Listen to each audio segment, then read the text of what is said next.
Untuk mendukung tutorial komputer, kalian bisa mengklik subscribe. Halo, selamat datang di tutorial komputer.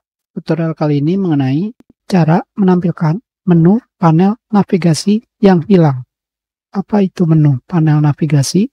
Yaitu yang ada di sebelah kiri, yang biasa kalian gunakan untuk berpindah-pindah dari folder download, picture, dokumen, local disk, dan yang lainnya.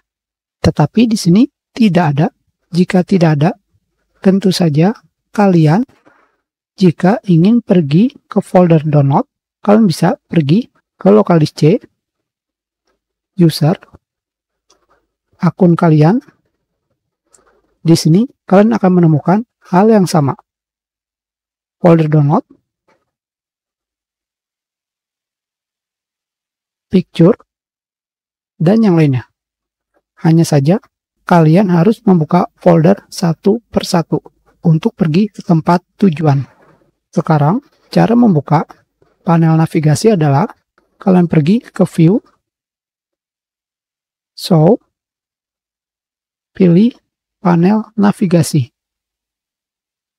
Maka sekarang menu di sebelah kiri atau panel navigasi sudah terlihat kembali. Kita sudahi, terima kasih.